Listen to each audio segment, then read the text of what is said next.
Es un placer volver a estar en este lugar, acompañado por algunos rostros que también en alguna otra oportunidad me acompañaron.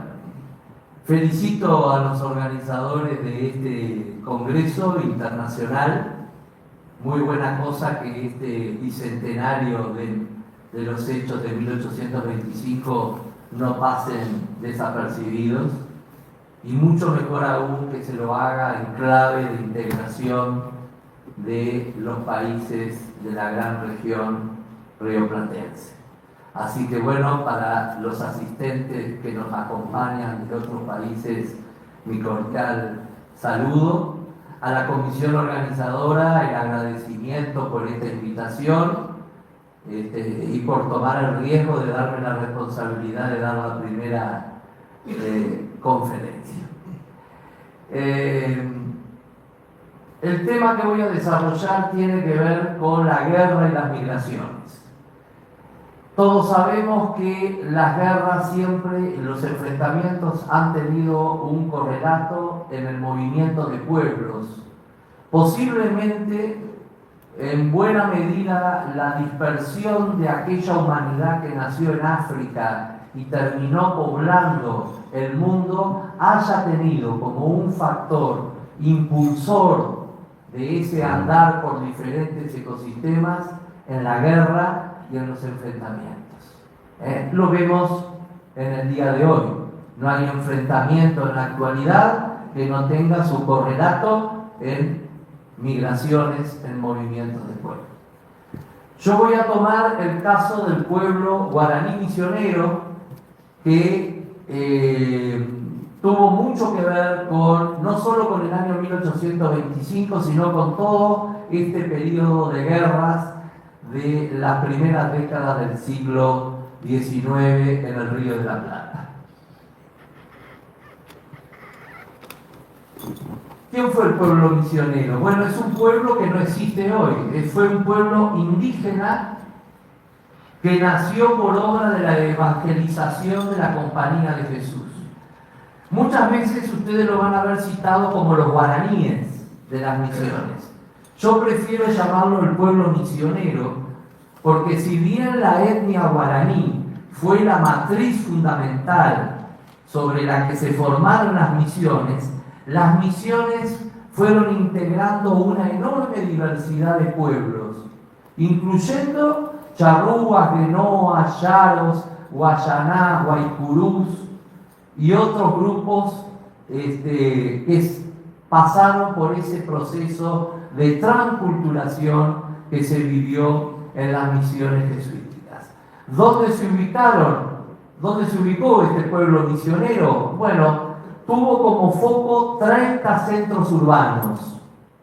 30 centros urbanos que, como ustedes ya saben, 7 estuvieron en el territorio del Río Grande del Sur, 15 en la actual República Argentina y 8 en la actual República del Paraguay. Pero esos centros urbanos no se agotaban en el recinto urbano, sino que tenían un vasto dominio sobre territorios muy extensos. Pensemos que, por ejemplo, algunas misiones como la de Yapeyú, San Miguel, San Borja, La Cruz, llegaron a dominar varias, hasta decenas de miles de kilómetros cuadrados. Otras no, otras tenían un territorio inferior.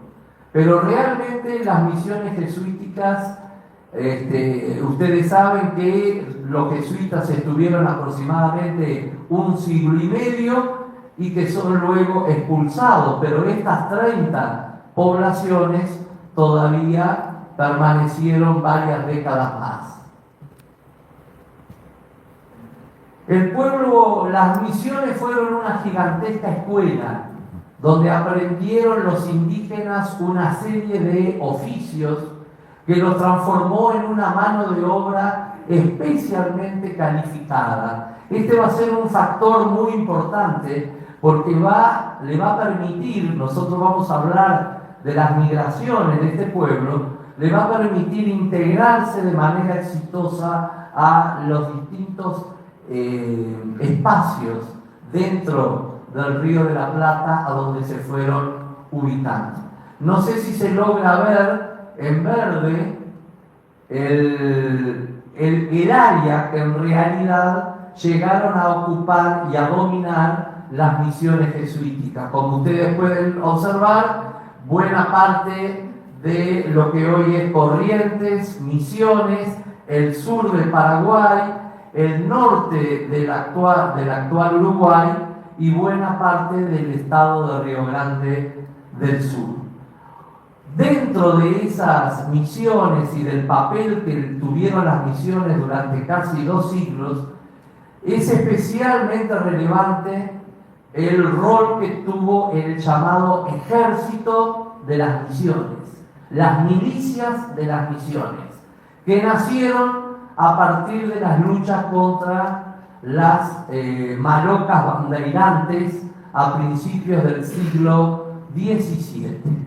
Ese éxito que tuvieron en contener las banderas les permitió organizarse militarmente. Recordemos que muchos jesuitas en una vida anterior habían sido soldados, empezando por el propio fundador de la Compañía de Jesús, primero militar, después santo. Eso es muy propio de la España y del tiempo aquel. Bueno, ese ejército misionero fue el principal elemento con que contó durante más de 1 siglo y medio el Imperio Español en el Río de la Plata. Y si no, que lo digan los sucesivos sitios de Colonia del Sacramento, donde el ejército de las misiones fue el principal aporte.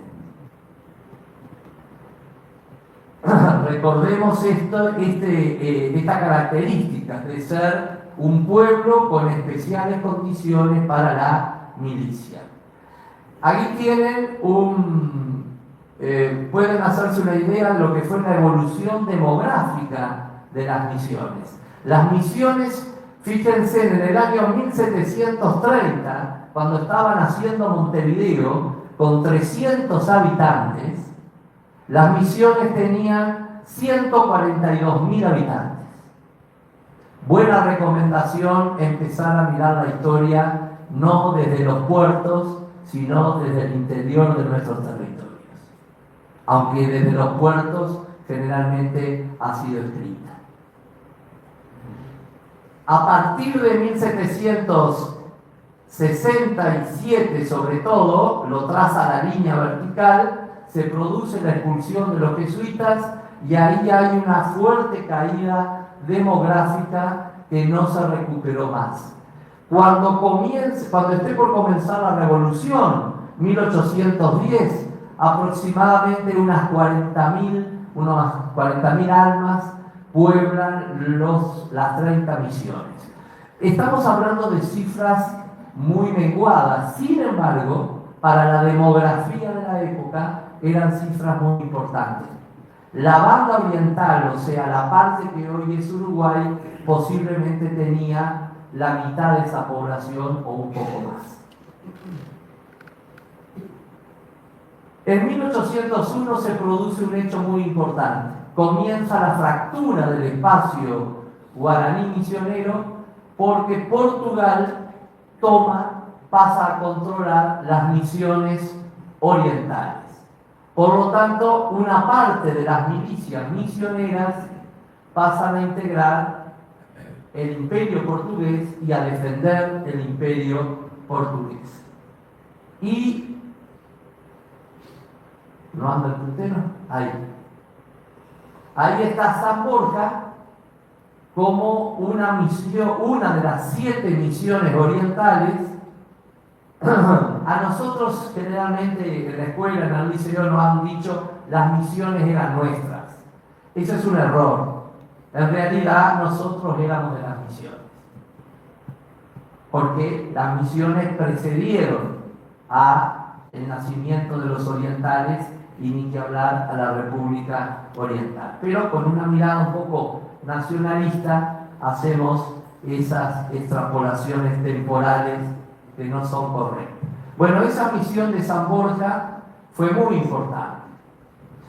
Cuando comienza la revolución, en 1810, en el Río de la Plata, se van a manifestar de una manera ya sin máscara las viejas ambiciones que existen hacia el territorio de las misiones. Y no miremos solo a lo que quería Portugal.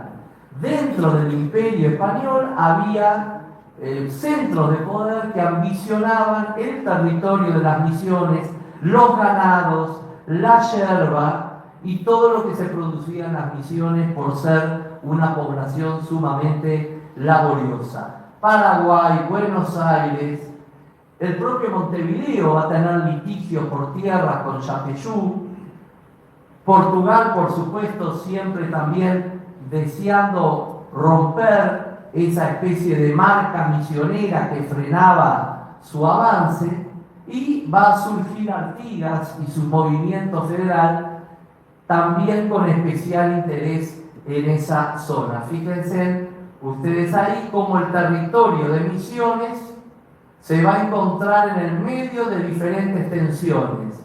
Buenos Aires al sur, Asunción del Paraguay, que pretende quedarse con este territorio, y las misiones orientales. Artigas hizo de las misiones, junto con la provincia oriental, fueron los dos pilares fundamentales del poder militar de Artigas.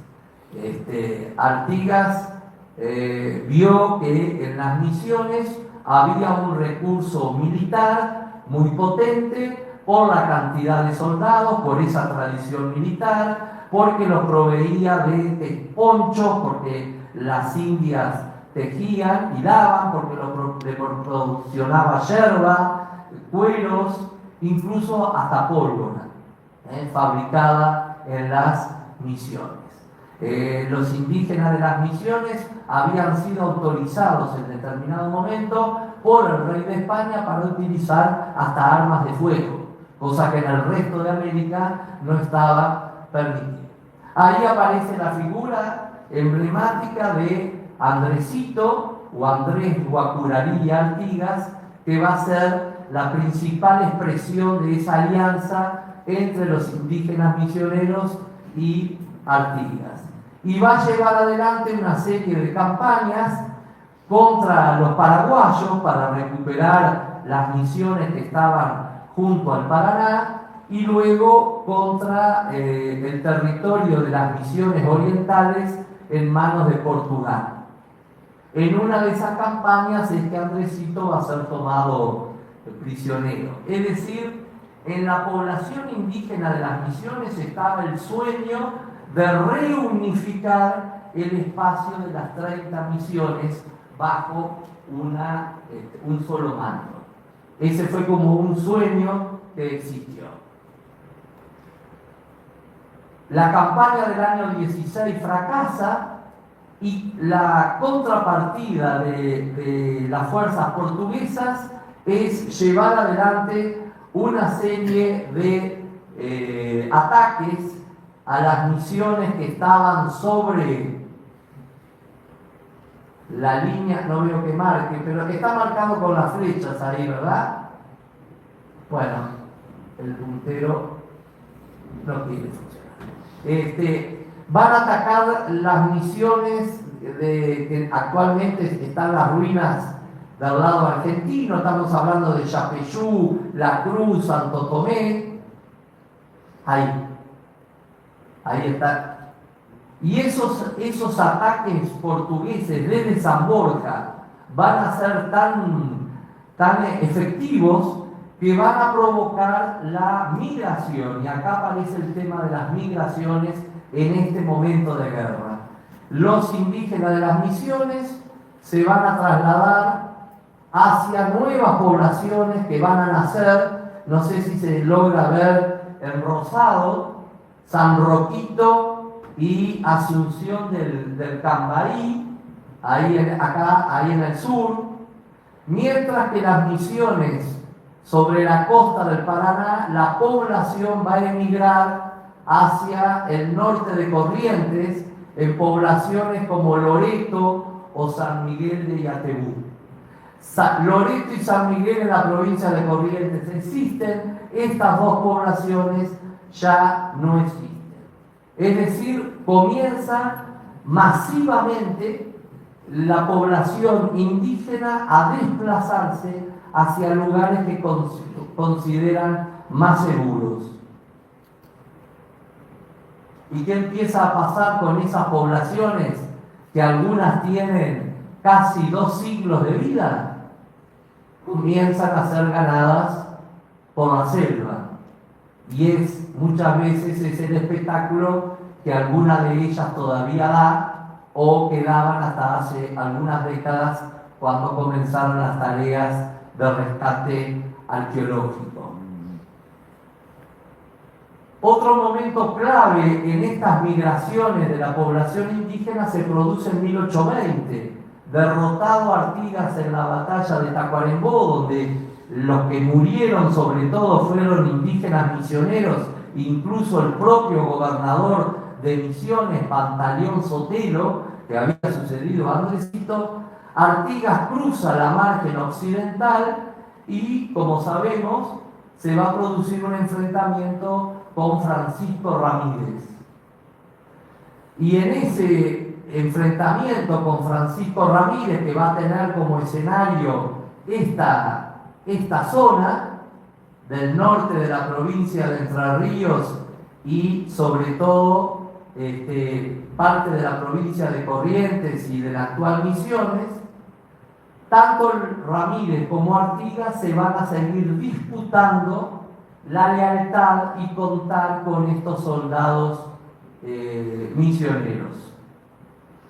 Es tan tremenda esa situación de dificultades y de un pueblo que se ve que se ve a sí mismo destrozado por la guerra, que se va a producir en los últimos meses del año 1820 una migración masiva desde la margen occidental hacia la margen oriental. Y esa migración masiva abarcó prácticamente desde el norte de Salto y el actual departamento de Artigas, en el caso de Uruguay, hasta San Borja, toda esa zona del litoral del río Uruguay. Se calcula entre 5.000 a 7.000 indígenas, hombres y sobre todo mujeres con sus familias, que cruzan el río Uruguay. No lo cruzan todos unidos bajo un mismo mando, sino que la guerra ha ido generando distintas jefaturas, capitanes, comandantes. Algunos de sus nombres tenemos ahí: Perucutí, Pedro Aramimbí, Miguel Arillú, en este caso junto con un sacerdote, Javier Cití.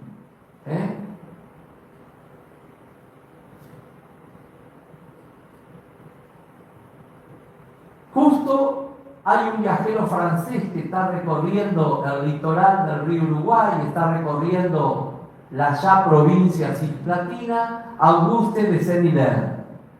Y Saint-Hilaire, en su famoso libro de viaje por Río Grande del Sur, deja descripciones muy interesantes sobre las características de esta población misionera que ha cruzado el río Uruguay y que ha buscado refugio bajo el dominio portugués.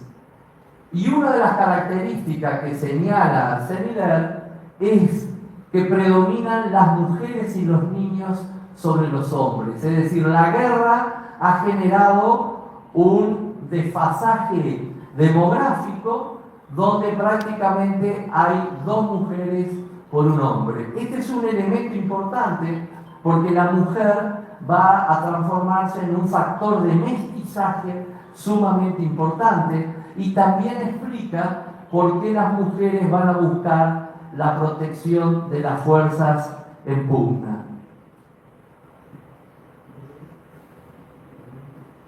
lo interesante es que de la misma forma que pasó en Corrientes con San Miguel y Yateú, esta población indígena va a ser integrada en la formación de nuevos centros de población. Por ejemplo, los orígenes de Salto, a partir de 1822, el Salto Oriental, había una población, el Salto Chico del lado de Entre Ríos, ahora va a haber una población del lado oriental. El oratorio de Tía Ana en el Tacuarembó Chico, que va a ser el antecedente del nacimiento de Tacuarembó, y la fundación de San Pedro del Durazno.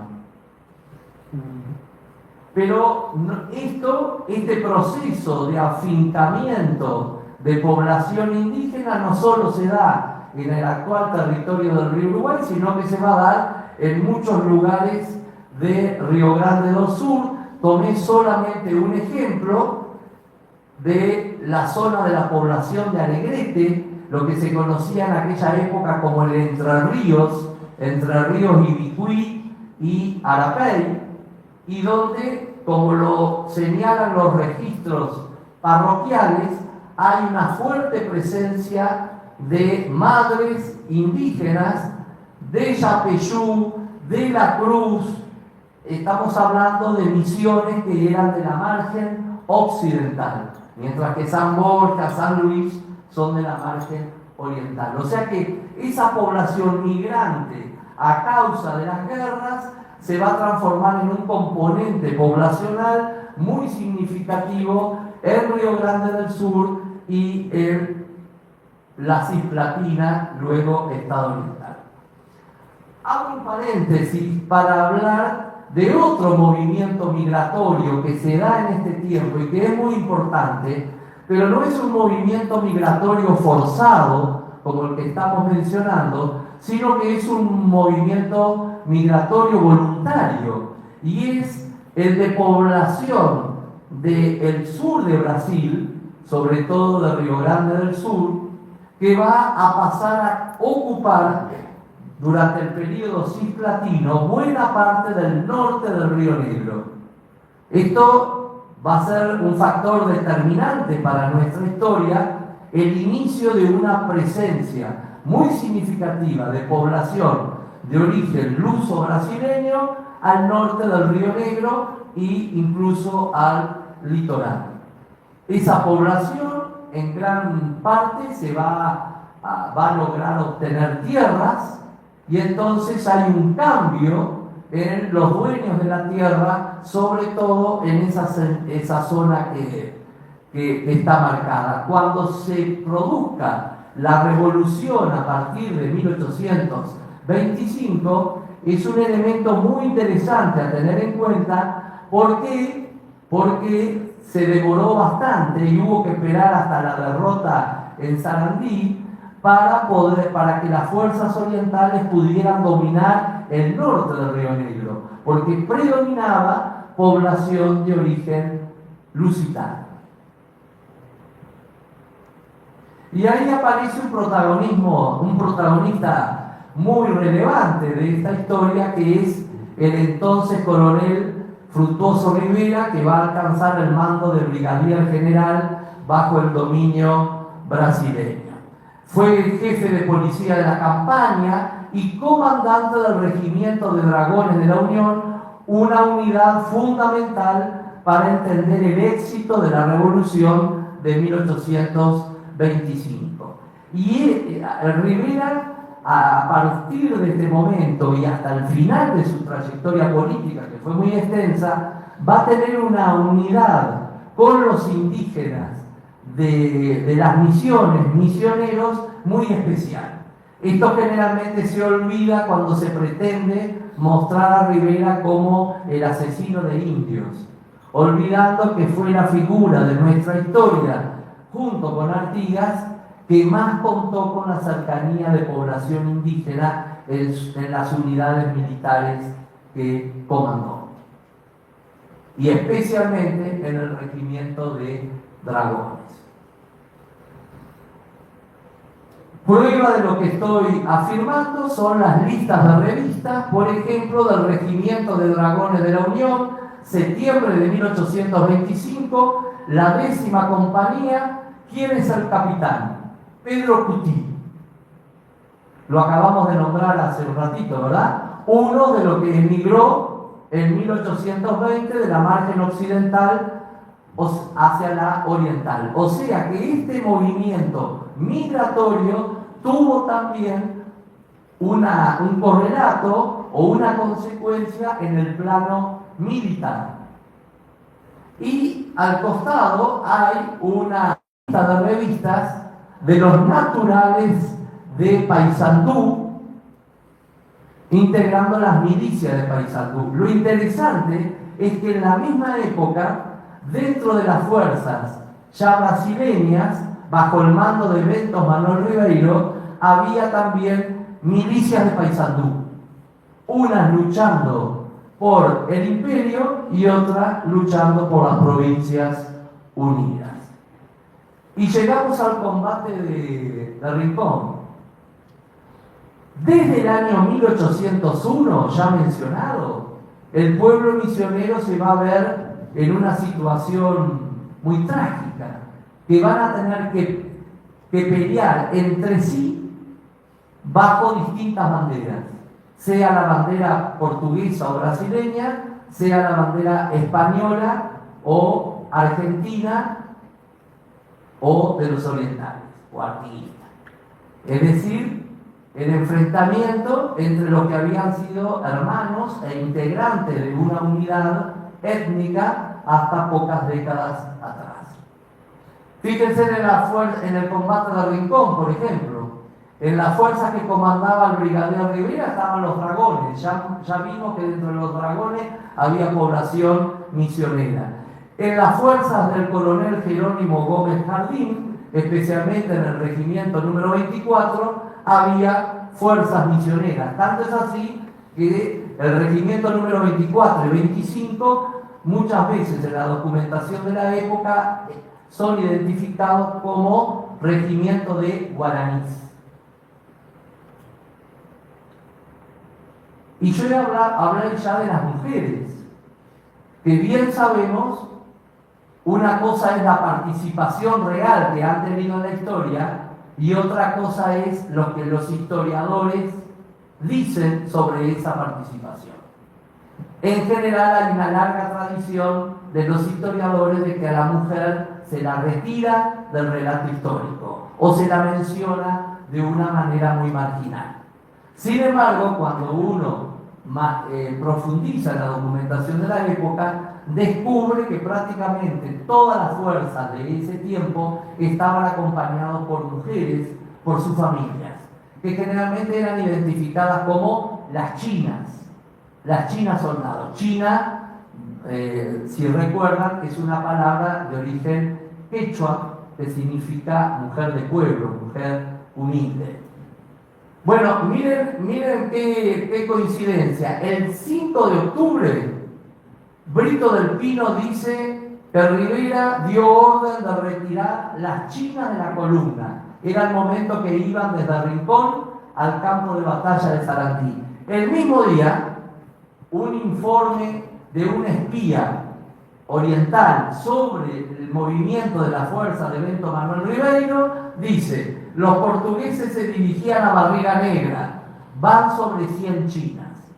O sea que chinas en un ejército, chinas en otro. ¿Y de qué origen eran estas chinas? En gran porcentaje indígenas misioneras. Porque los comandantes se dieron cuenta que para evitar las deserciones, una de las maneras de evitar las deserciones era permitirle que las fuerzas fueran acompañadas por sus familias. Cuando las mujeres, cuando algunos oficiales de escuela más europea, española, pretendían retirar a las mujeres de las columnas, muchas veces el efecto era la deserción masiva.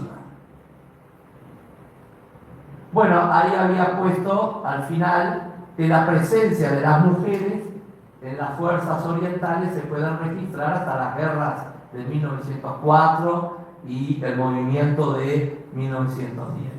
Ya voy entrando en el final.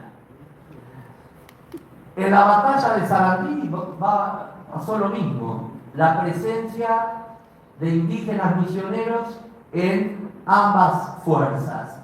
En el caso de los orientales, integrando el regimiento de dragones, pero seguramente en otras unidades también había, así lo señalan los apellidos guaraníes. Y en el parte de la batalla que da 10 días después Bento Manuel Ribeiro, le atribuye mucha responsabilidad en la derrota, dice, la falta de constancia de los guaraníes.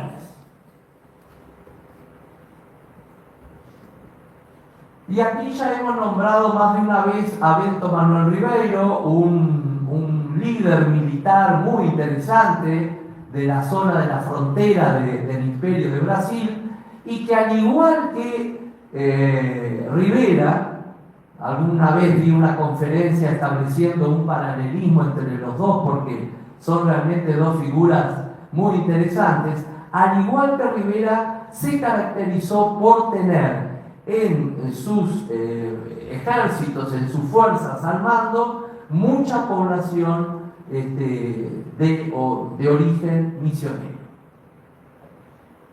Por ejemplo, ahí ven, en marzo de 1826, estando en Catalán, se habla de la presencia del regimiento de guaraníes das Missões, los regimientos números 24 y 25, que alguno de ellos participó en Ituzaingó, el 24. Y llegamos a las misiones, a la toma de las misiones. Previa a la toma de las misiones en abril de 1828, los informes de origen brasileño señalan que las misiones están en un avanzado estado de miseria, de hambre y de ruina. Y don Joaquín Antonio de Alencastre, comandante de la zona de misiones, miren lo que advertía unos meses antes de la campaña de Rivera. La frontera de Misiones en su estado actual es paso franco para la provincia de San Pedro cuando la fuerza enemiga lo entienda. Esto nos permite de alguna manera entender por qué es uno de los factores que incidió para que la campaña de Fructuoso Rivera fuera tan exitosa y tan rápida, que sorprendió realmente a las fuerzas brasileñas. Y ahí tienen la penetración de Rivera, el cruce del río Ibicuí, que está pintado en aquel cuadro de Manuel Bender y Digoyen arriba, y cómo desplegó Rivera fuerzas para tomar los distintos pueblos de las misiones. Pero ese control sobre las misiones va a ser anulado por la Convención Preliminar de Paz, que obliga a Rivera a entregar el territorio misionero y replegarse.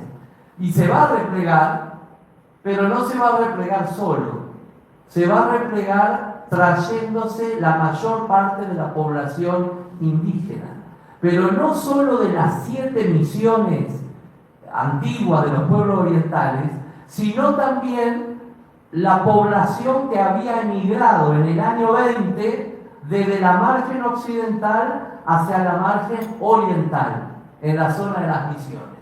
Y entonces pueblos, por ejemplo, como Yapeyú, Corpus, La Cruz, Santo Tomé, se estima que habrían emigrado de 6.000 a 8.000 indígenas. Tengamos en cuenta que el Uruguay, cuando nació, estaba aproximadamente en unos 60.000 habitantes. O sea que para ese Uruguay que nos han querido llamar un país sin indios, que en un solo acto demográfico haya entrado casi el 10% de su población, es un hecho demográfico realmente relevante. ¿Y qué pasa con los 7 pueblos orientales? el mismo destino que 8 o 9 o 10 años atrás habían tenido las misiones occidentales, el abandono y que la selva progresivamente los vaya consumiendo. Esas son las imágenes de la iglesia de San Miguel en las misiones orientales. Y se cerraba una historia de 130 años. Digo de 130 años porque las misiones orientales tuvieron un periodo de vida menor que las del otro lado del río Uruguay y el Paraná.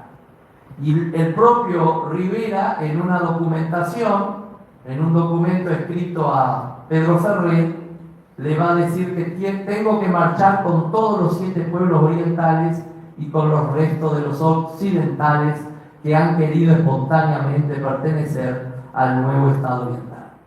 Es probable que hayan querido venir espontáneamente, que hayan tenido miedo a las represalias brasileñas, pero también no hay duda de que Rivera buscó dejar a el Brasil sin esa población indígena que ya dije era una mano de obra calificada, muy importante, y que además eran elementos para ser reclutados como soldados. No olvidemos que Rivera, su objetivo siempre fue tratar de garantizar las fronteras, especialmente con el Imperio de Brasil. Entre las cualidades que tenía esta población migrante era que sus élites sabían leer y escribir, fruto de la educación de los jesuitas. No todos los indígenas eran alfabetos, pero sus élites, sus caciques, sus corregidores, los integrantes de los cabildos, era una élite escrita, era una élite sí, alfabeta.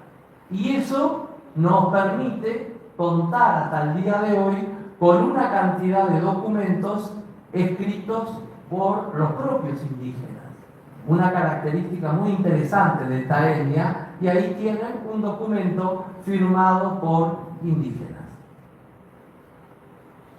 Un testigo de este éxodo misionero, el destacado militar argentino Manuel del Pueyrredón, que fue de los granaderos a caballo, sobrino de Martín de Pueyrredón y un gran memorialista, realmente muy valiosos sus trabajos, recuerda de cómo era esa migración del pueblo misionero hacia el Estado oriental en pleno diciembre de 1828.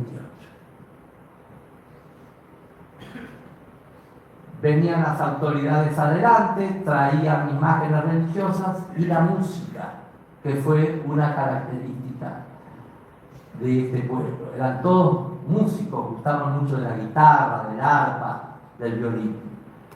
Las campanas que existen en varios lugares de nuestro país son las campanas que fueron bajadas de las iglesias, de las misiones y trasladadas hacia nuestro país. Muchas de ellas fueron utilizadas en los templos durante el siglo XIX.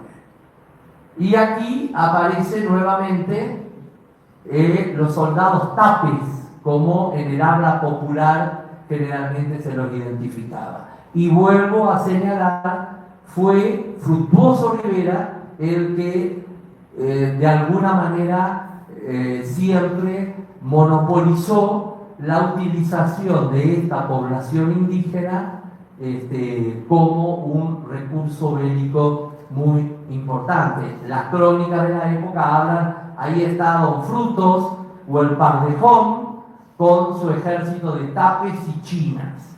Era una forma despreciativa. Estas son pinturas también de Besnes y Irigoyen. Rivera, inmediatamente que nace el Estado oriental, va a tratar, como dije, de consolidar la frontera, y nace Bella Unión con población misionera. Tacuarembó va a tener también población misionera importante, y San Servando sobre el río Yaguarón también, y San Borja del Chi mucho más adentro del territorio.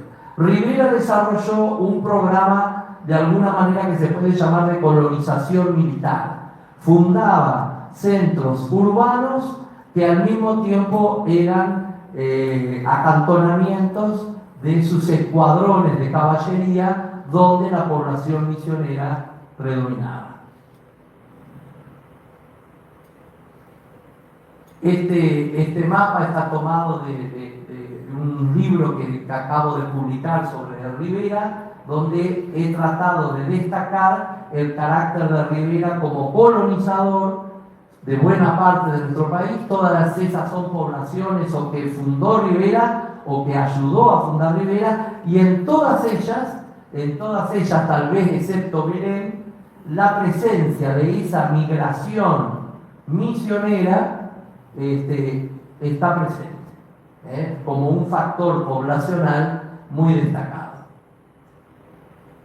Y cierro esta exposición señalando que el ejército nuestro, el ejército de la República Oriental, su primer ejército, los escuadrones de caballería eran los escuadrones que habían formado parte del ejército del norte, formado en las misiones orientales, con predominio de indígenas, y que algunos de sus descendientes de esa población misionera siguieron ocupando y teniendo un papel relevante dentro de las fuerzas militares del Estado oriental en el siglo XIX y hasta principios del siglo XX, como es el caso del general Fausto Aguilar y del teniente general Pablo Galarza, que descendían de mujeres misioneras.